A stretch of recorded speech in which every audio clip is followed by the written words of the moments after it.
All right, thanks for tuning in. We have Rob and Tony here, and they're going to talk about if you've been listening to Threat Detected, we've been doing the Bucho scene where I try to do my very much Robert Rodriguez, Quentin Tarantino styling to kind of mix things up a little bit. And a key element to that was playing the Desperados soundtrack, the Kill Bill soundtracks, which if you know from Threat Detected, we usually play the Star Wars music in the background, and this kind of threw everybody off a little bit, and it set a little change to there. Do you guys remember when we did that? The effect that that had? I do. The exposure to music and gaming first for me was probably through Threat Detected. Threat Detected was my first kind of gaming experience, period. So, having the music in it is definitely the first one. But it was fun. Star Wars is Star Wars in so much because of the music. So, to have that while you play Star Wars as a role-playing game is great. And then Yeah, we I switched to. Okay, go ahead, Robert. Sorry. no, go ahead, keep going. It's like, and then we had the Star Wars music going for, what, 2.5 years? And then suddenly I put on a different playlist. What was the effect of that on you? I love the Star Wars music, and I've always been a fan of using Star Wars music exclusively for Star Wars games, but there are definitely soundtracks out there that can help and then fit in certain things. So I liked it. Did it change the attitude? Did it change the feel even for Tor? I think so. It was definitely different than Star Wars, but that wasn't necessarily wrong because by that point, we were so far into even off Dawn of Defiance territory in some respects that it fit in a lot of ways, and it kind of made it a little bit more unique to us. What I liked quite a bit was how you incorporated the music in a mechanical way, with us having our unique theme songs. Yeah, it was when the song was playing, we had like a free force point we could use while the music was playing. Yeah, I think that was it. I don't even know if maybe once or twice I got that benefit. But there was one point I don't remember exactly what was happening. I think I was talking to Kalik and to Tull. I believe um, you were. I do recall slightly. about about like Force stuff and Jedi stuff and just like heavy like role playing awesomeness.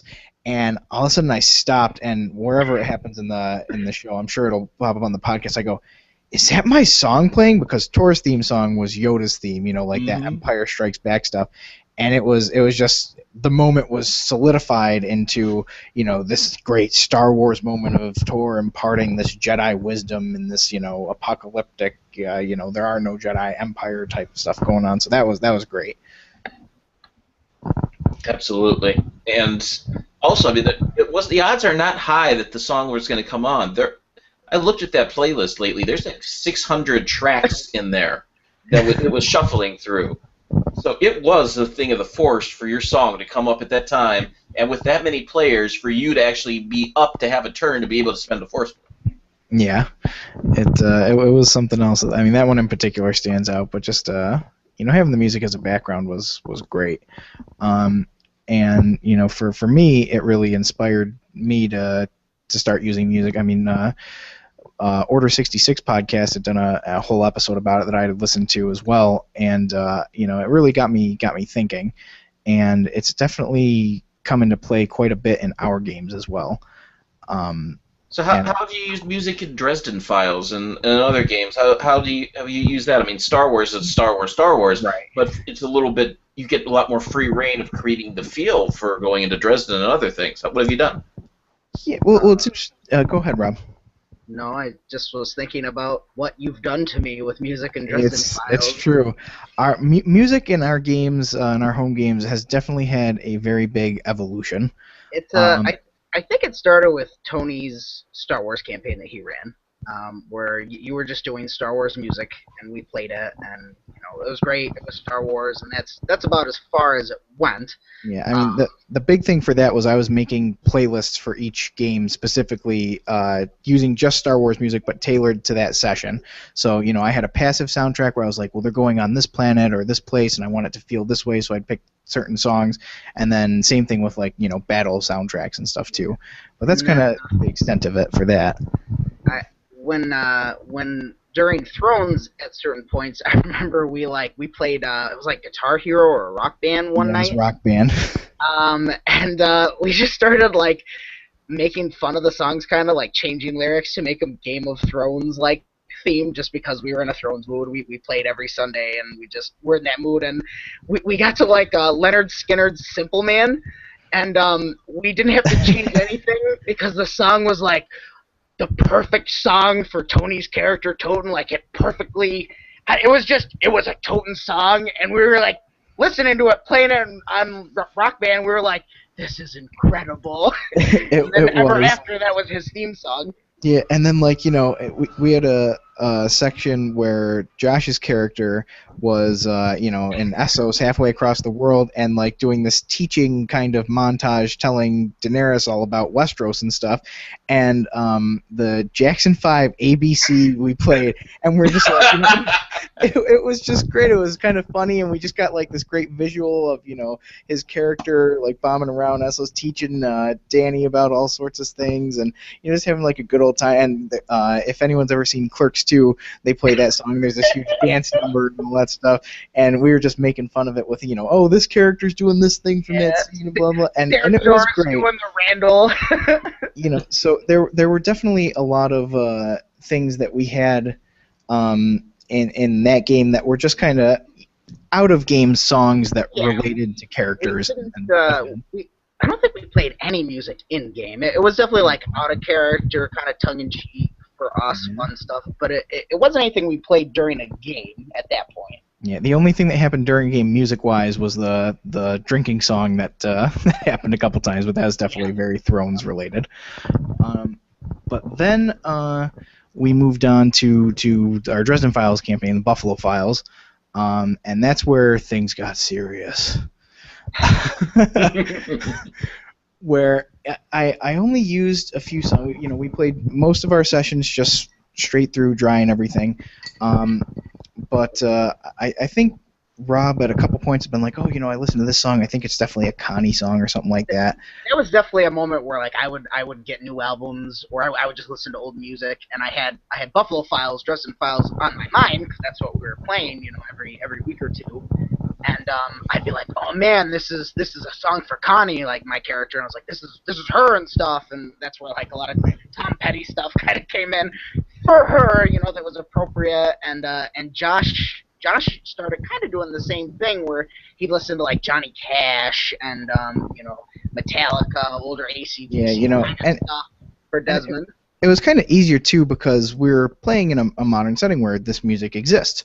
Mm-hmm. So it was kind of easier to get that relationship going. And Josh's character was kind of a classic rock kind of guy in a lot of respects. So that music kind of made sense.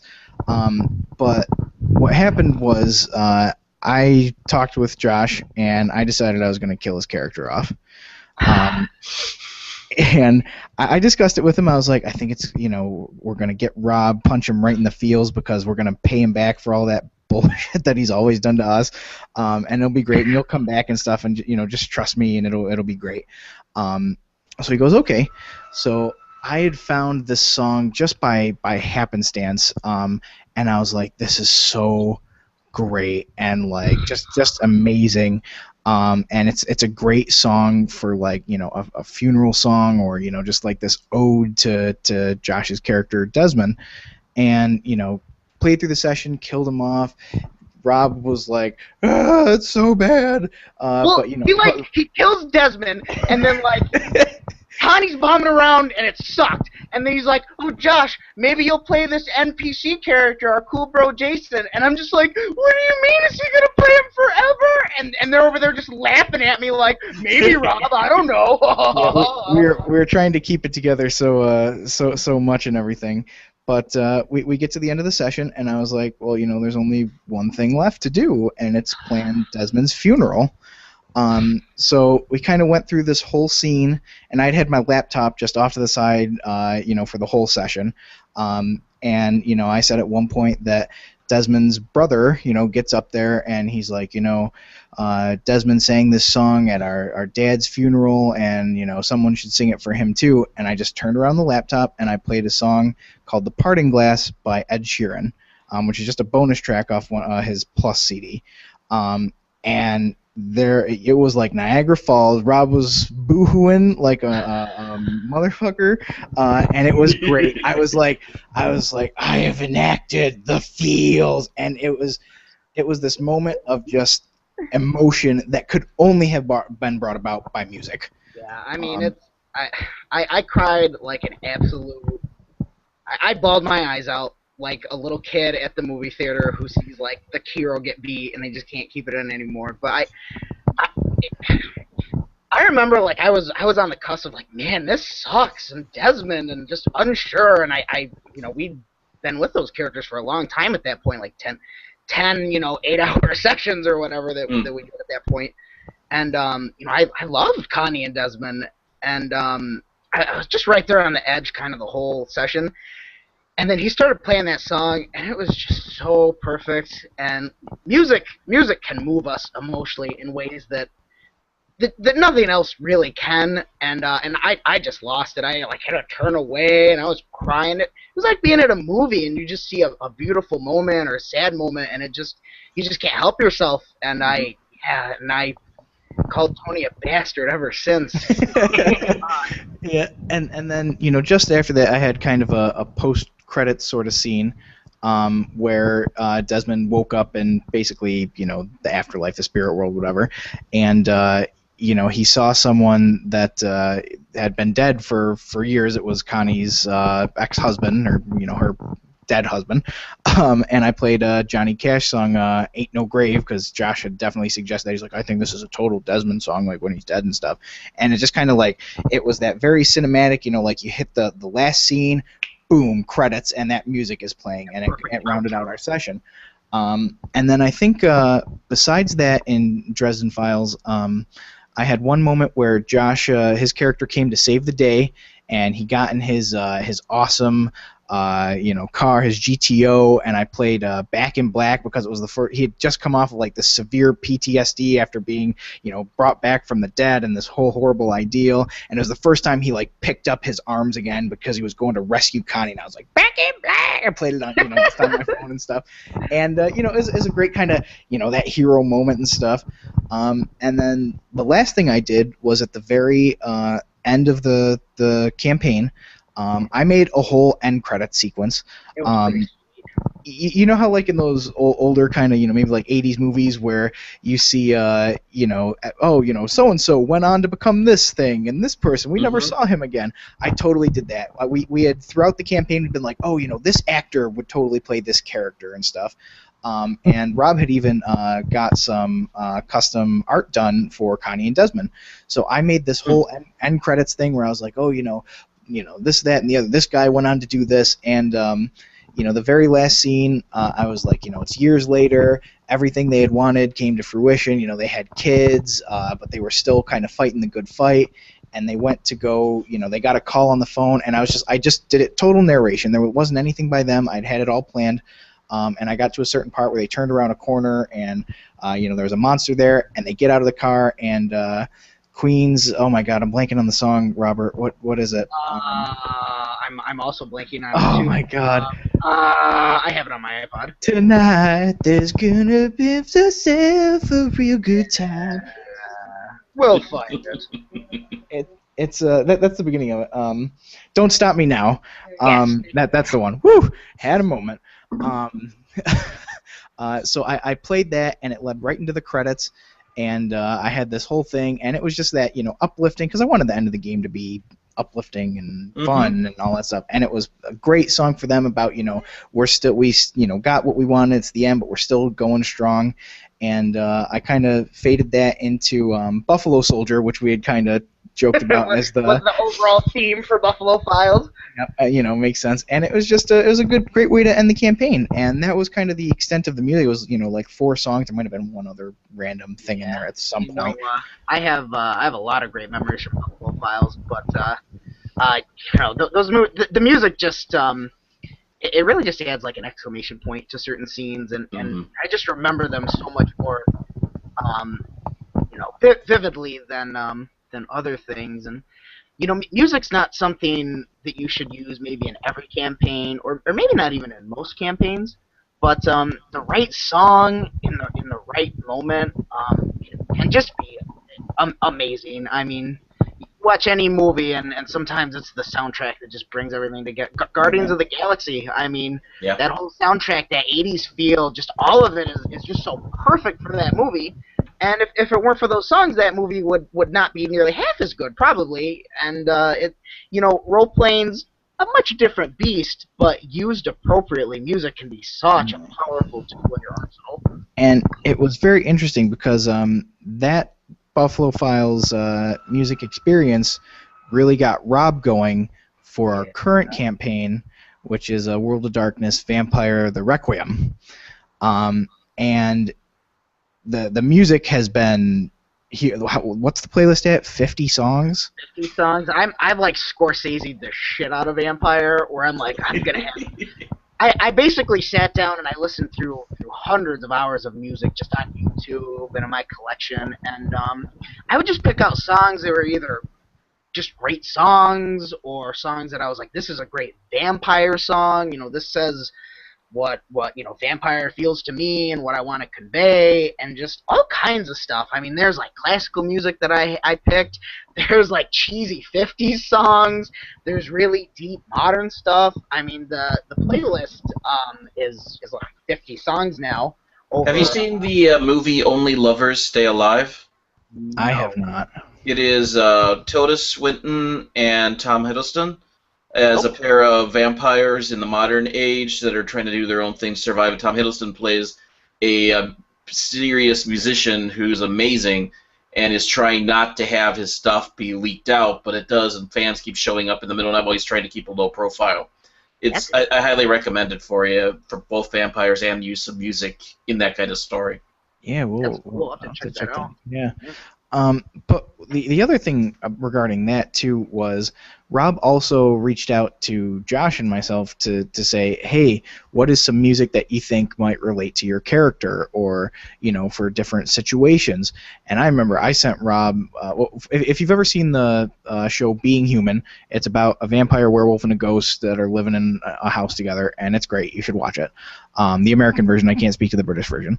But I sent Rob the playlist for all 4 seasons of that, because the music, particularly in the first couple seasons, is so dead on with some very heavy moments and stuff. And apart from that, I sent him a couple other songs where I was like, hey, I think of, my character's name is Lorenzo, and I was like, I think this is a great song for Lorenzo to do this to, beating down some guy while this is playing, or I think this is very contemplative for him, as a song. And Rob has incorporated that in, and music, as we've talked about, is very moving in a lot of ways, and B, I also put effort into it and picked it out, so it's doubly impactful for me because of that. When it comes in, I don't know when it's going to happen, but it happens, and I'm like, yeah, that's that song I talked about, or this is great. But on top of that, we've approached Vampire, and in a large way because of the music, with a very, very cinematic TV show / movie type of feel to it, more so than I think any other game that we've done. And the music is such a huge part of it. We have these moments where Rob will play the music, and you see that show on the the screen and in your head. The angles of camera shots and everything made that much more vivid by the music. And it's just fantastic. Now most games, any music with lyrics would just cut you right out of it. Yeah, I would never play any music in a Game of Thrones campaign that wasn't like an orchestral thing or like something from the show or something like that. I would never do that because it just wouldn't really be appropriate, save like Bear and the Maiden Fair or something that actually has lyrics from the Game of Thrones universe. Right. But it all depends on what you're playing. Vampire and Dresden Files are modern game settings. Playing music, it feels right at home. I mean, you hear music every day of your life on the radio, on TV, on the internet. It's just part of it. Dungeons and Dragons, maybe you start going out to the more orchestral things, mood music, heavy metal. I know a lot of people will stand by some heavy metal for some Dungeons and Dragons, Dungeon action. So it all depends on what setting you're in. But I think music, as long as it's the right type, can be appropriate in just about any game setting if you're willing to put in the effort to finding the right songs for the game. You're also a keeper, Rob. What would you, now with how you've built up your use of music in gaming, how would you do it with Call of Cthulhu now? That's interesting because that sort of happened.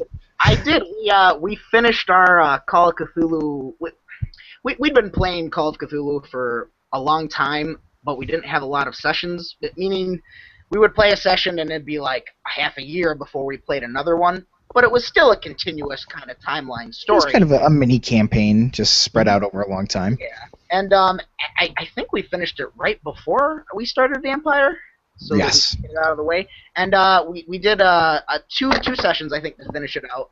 And the one was a really big music theme session. It was actually out of the 6th edition core book that I have, called Dead Man Stomp. That's the name of the it's like a one-shot session. And it has to do a lot with like 20s like jazz music, and one of the main characters is a black trumpet player, and like music is a big part, and the actual one-shot has music in it that they say, oh, this is playing in the background, or they're playing this. And I actually looked it up on YouTube, and a lot of it's real music from the 20s, and I found some like actual playlists that people put together, like, oh, this is for this Call of Cthulhu game. So I played it at the right part, and I remember Tony and Josh and Lauren got pretty into it for me playing it. You guys seemed to be pretty. Yeah, it was pretty fun. I mean, Cthulhu is such a period game, obviously, that to hear that there's nothing quite like that 20s music, right? Yeah. So it really got us in that feel of, being in that club and suits and, smoking and, all that stuff, it was pretty great. And if you want to really mix it up, I've been doing going on about a year now with my Deadlands Noir Postmodern Jukebox. They do modern songs in period stylings. That's cool. Like Creep or Royals, all done as like Frank Sinatra or Macy Gray would do. So it's really interesting to have that in where it sounds like period piece, but if you're listening, you're like, wait a minute, isn't that Creep by Radiohead? It makes me think of that of Richard Cheese, where he does like Disturbed, so he does Down with the Sickness, and that kind of like Frank Sinatra Beyond the Sea style. They actually use it in the remake of Dawn of the Dead. Zack Snyder in one of the scenes in the mall, the Richard Cheese version of Down with the Sickness is playing, and it's so perfect in the movie. That's really cool. I like that a lot, Garrett. It's a cool idea. Yeah, me too. Postmodern Jukebox. You can find them on YouTube. It's just so interesting though. Kind of going back to Vampire a little bit, because of the array of music that we've had. It's been so varied. If I play Star Wars music in a Star Wars game, I'm trying to invoke just Star Wars. Plain and simple. But Rob has played. Josh's character was a kid in the. He was like a teenager in the '80s. So like the first song that got played was "He Lost His Virginity in the Back of a Car" to the Bangles' "Eternal Flame." Such an '80s cheesy moment that I'm sure happened to a lot of people. But it was right. It was the opening song for like Vampire, where like the title comes on, was what, Forever Young by what, Alpha Squad or Alphaville or whatever their name is. Which is so ironic and funny, obviously, with vampires, and then like one of the things in our city is this vampire club where they play that rave music that you see, and we went down to the club for the first time, and Rob starts playing this techno music and all sorts of stuff, and it was great because we were like sitting there like bumping in our seats a little bit because it was like we're in the club and just kind of rocking out to it while role playing, and then my character's ghoul is there, and Rob immediately changes it to this like dark and brooding classical piece. I think of all the autumn. I think it was one of the autumns, because my character was turned in the 1400s, so and I'm out in the dirt somewhere, and my ghoul is like, I can help you if you will help me find this person. And just like that shift was a radical, everyone got real serious real quick. And then, there was a little bit further into the campaign, we had this big, huge session where, everyone was fighting and everything, and then everything immediately turned to crap where, like the prince of the city got immolated by crazy magic by this asshole. And, I was like, well, we got to get out of here. I have to go back to my house and everything. I go back to my house, and it's burned to the ground and everything. And I had befriended the neighbor kid from across the street who was like 10 years old. And my character is this, he's totally fucked up. He's a vampire. What do you want? But I had befriended this 10-year-old kid. He reminded me of my son that I'd had back in the 1400s. And I went to baseball games, and I was like, I will do anything to protect this guy, this kid.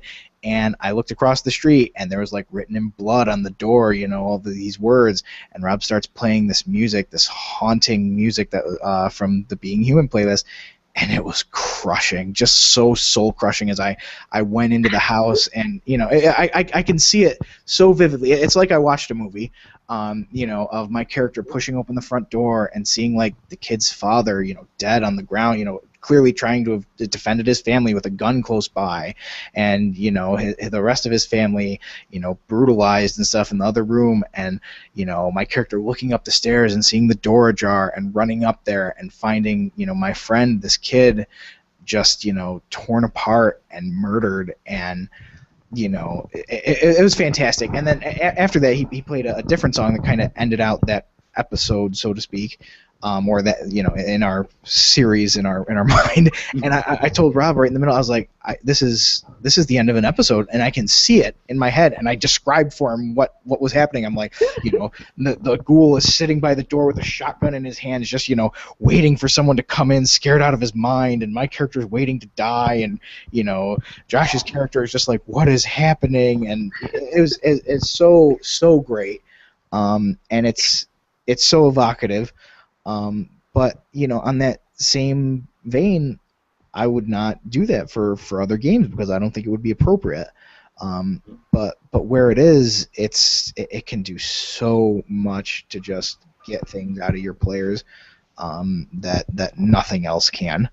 I was even able to get Tony back a little bit because this last session we did, his young friend showed up again as a ghost that was anchored to his character.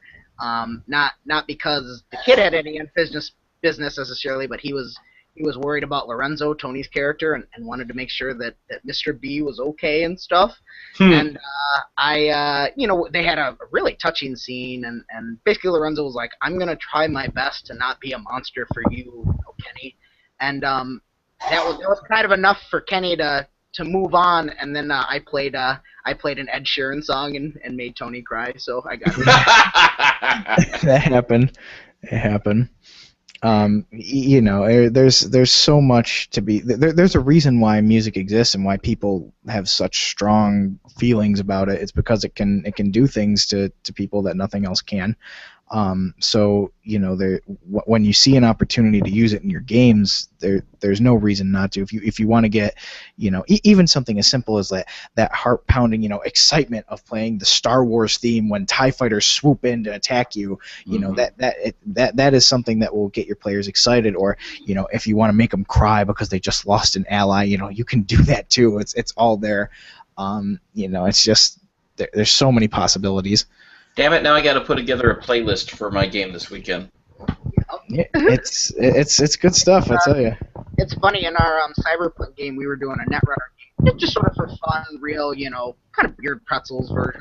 that I did, I guess. And there was a great scene where Tony's character kind of came to the rescue of Josh's a little bit, and Tony just pulled a song at random off his phone. Oh, that's right. I forgot about that. Song, and he played it. And it was super awesome, and he did this whole scene, and it's just something that Tony did on random. I hadn't planned for it. It was totally awesome. So if you've ever watched Peaky Blinders, it's the kind of theme song. It's Red Right Hand by Nick Cave.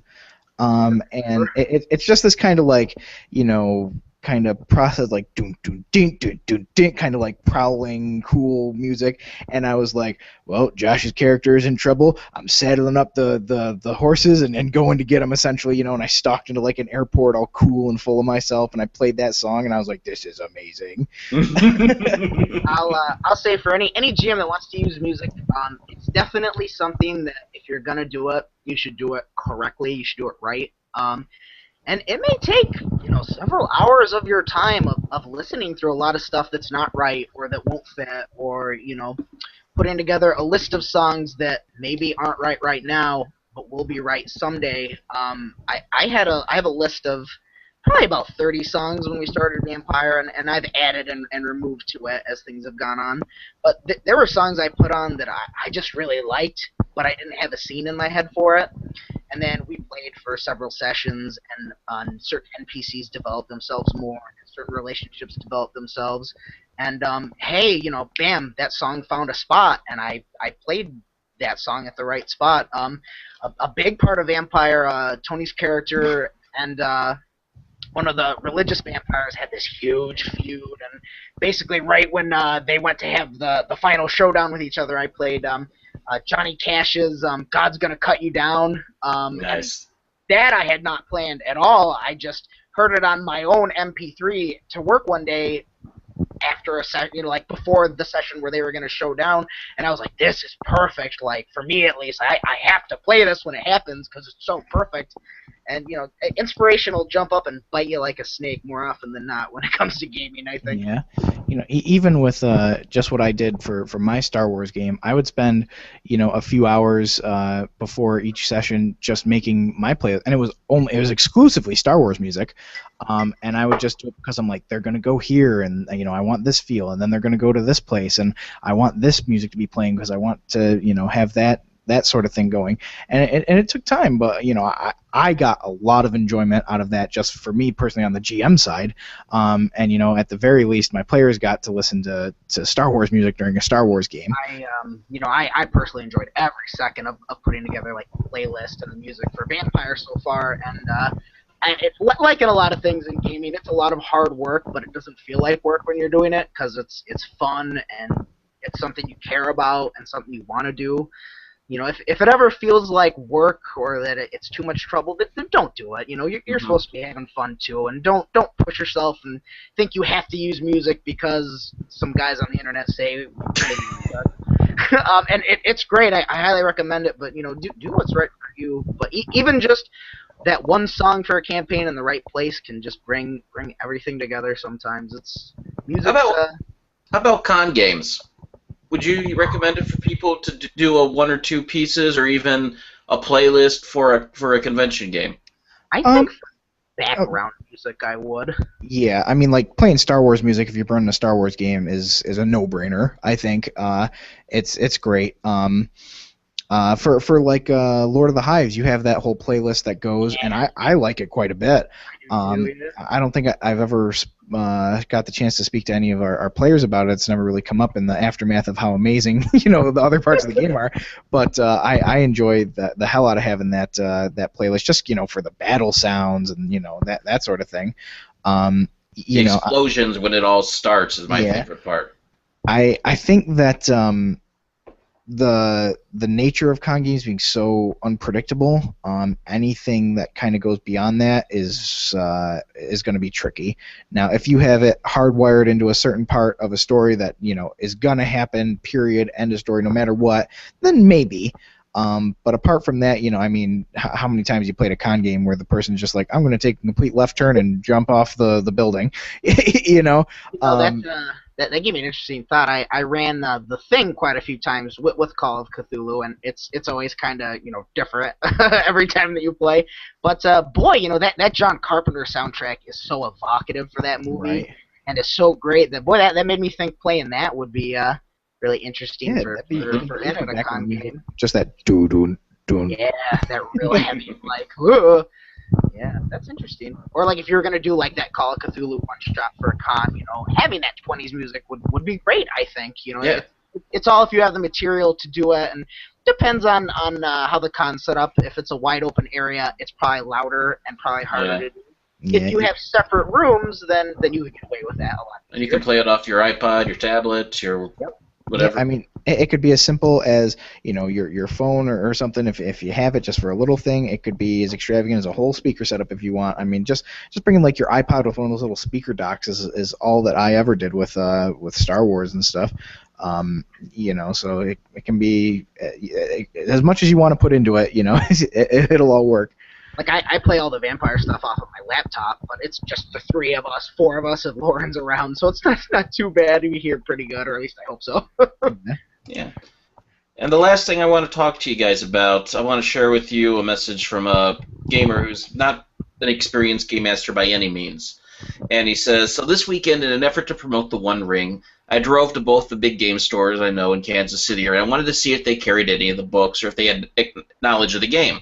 First guy told me I could run a game there if I wanted, but left it up to me to find the players. The second store was a bit more helpful. They didn't carry the One Ring, said if I wanted they could order it.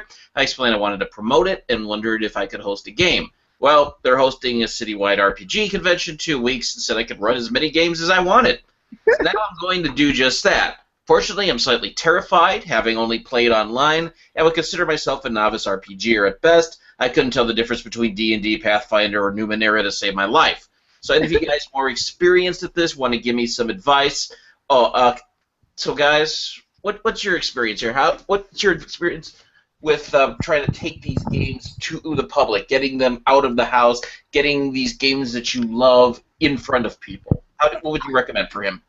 I would say that, just first off, the people coming to play in that game are probably as or less experienced than you are. I mean, there's definitely the chance that you're going to run into people who are big One Ring fanatics, but a lot of the people that go to cons aren't really the folks that have dedicated groups. Like when we go to Gen Con, we don't really play in RPGs too often because we have our home group that we play so often and we love. Yeah, I mean, we've played over, like 15 different systems, just ourselves. Cons are for those folks that don't have that dedicated group. I think a lot where they're like, we want to go and we want to play and we want a game because here's a bunch of people who love it also and want to try it out. So I guess as far as that goes, I don't try to be too nervous, and just have fun with it. I don't think anyone's going to shoot you if you make some mistakes. The other part of that is people go to cons to try things they haven't tried. Even if they do have those groups or anything, maybe they might be experienced role players, but they've never played the One Ring, and that's why they're at your con game. You and I did that. We were at Gen Con, and we wanted to try a game that didn't run. But that's a story for another time. We're experienced role players, but it was going to be a new game for us that we have no idea about. So we may know how to roll dice and role play, but we have no idea how to run that system, so even if a newbie messed up, we would have had no idea otherwise until we bought the book ourselves, which is what you want us to do anyway, so mission accomplished. My advice is, I think, two parts. One, in terms of making the game fun, is, if you're playing the One Ring, boil down whatever it is about Lord of the Rings that makes people enjoy Lord of the Rings and make that your game. If it's just having that heavy lore or that fantasy or whatever you think is the most exciting part of Lord of the Rings for you, make that your game. Because if you're passionate about it, it's gonna rub off, and people are gonna see that, and it's gonna excite them too. So that's as far as the game itself. as far as running the game and not having a lot of experience, I would say that at absolute worst, 4 hours later it's going to be done. you know, um, I mean, I think the first time that we did Lord of the Hives gear, I had never run anything. I think I ran like one, half, one session for our Threat Detected, but other than that, nothing. Even I was not ready. I had never run Star Wars before. I'd run a lot of things, but I'd never run Star Wars before. Keep in mind that you're the GM. You have the power. All the rules go through you. If you don't know an answer, that's okay. Someone is going to go, well, can I do this or can I do that or how does this work? If you don't know, that's fine. You don't have to take a whole lot of time to look it up. Just make a ruling that you think is fair and go with it. Look it up later and be more prepared for next time. You're going to get people who, are a little, just because that's how people are. Whatever, they're going to be gone in a couple hours. You're never going to see them again. So don't let them get to you. I've had those people in a couple con games where I think in Lord of the Hives once or twice I was like, oh, this happened. Someone was like, well, I don't know about that. I mean, Star Wars and this, and I was like, well, in this game it happens. And just have fun with it. If you're having fun, everyone's going to have fun. Edge on the side of letting the players do whatever crazy stuff they want, and they'll remember it. Especially for a con game. Yeah, people are there to just be ridiculous. As far as promoting the game and stuff, I think that's super awesome. Dungeons and Dragons and Pathfinder get a lot of the limelight in role playing. They don't need any more promotion. Yeah, and not to shit on those games because they are good. They've earned it. Oh yeah, absolutely.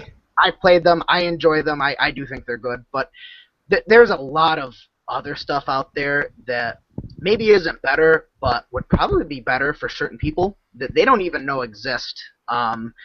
Game of Thrones. Game of Thrones is a much more violent, easy to die game than Dungeons and Dragons. It's more about role playing. It's about sneaking around, making plots. It's everything that you love about Game of Thrones. I know a lot of people play Dungeons and Dragons because that's the kind of fantasy that they want, but they get Dungeons and Dragons fantasy, which is a different breed of monster altogether. They may not even know that Game of Thrones has a role-playing game. It does. It's called the Song of Ice and Fire role-playing game. It's by Green Ronin. You should check them out. Super awesome. Wonderful. It's awesome. It has its flaws, but they don't matter because it's super great. But, I think that's great that he's like, the One Ring, I think it's awesome. No one carries it. I want other people to learn about it. Yeah, that's for awesome. sure. Yeah, I love me some World of Darkness. Vampire is the tip of the iceberg for us, Tony. Get ready. You know that. I do. I mean, that's how games get spread, right? I mean... Yep. No one knew about Dungeons and Dragons at one point, except the 4 or 5 guys sitting around a table playing it. Playing chainmail. Right, and it's the same thing with One Ring. If you promote it, show people what it's about, even just like talking to people about it. You go to hang out at your game store and say, hey, have you heard about this One Ring game? I haven't really played it too much, but I've read the rules. It's super great. This is what I like about it. Mechanic where stuff happens while you're traveling. It's really neat. Something I've never seen before. Check it out. Oh, okay, yeah, I will. And then someone gets that idea. They go, I like Lord of the Rings. I like role playing. I'm going to check this out. It sounds cool. Even just that can be enough to get someone going on a game. You tell 2 people, then they'll tell 2 people. Yeah. Role playing is a pyramid scheme. That's what we're trying to say. I'm challenging this episode our listeners. I call it Operation Gallifrey, where it's kind of a Fight Club thing for Operation. What was the name? Operation Chaos, or was it? Mayhem. Mayhem. I want us to do an Operation Mayhem of our own. I want all our listeners, and I invite you guys to join in too. Before the next show in 6 weeks, run a game in a public place you've never run it before. A comic book store, a coffee shop, a gaming store. Put up a flyer in there and just run it, even if you have just you and a friend, you and Tony playing the game, and other people joining and say, hey, sit down and play it. You're watching? No, you're sitting down and playing. Just to get your favorite game out there that you want people to play. That's what I challenge our listeners to. I encourage everyone to take up that mantle. That sounds great. More people in this hobby with more games is never a bad thing. Excellent. Well, thank you guys for joining us tonight. Thank you. Thank you for having us, as always. Yeah. Absolutely. And we'll see how your guys' game went next time. Sounds good, Garrett. Yeah.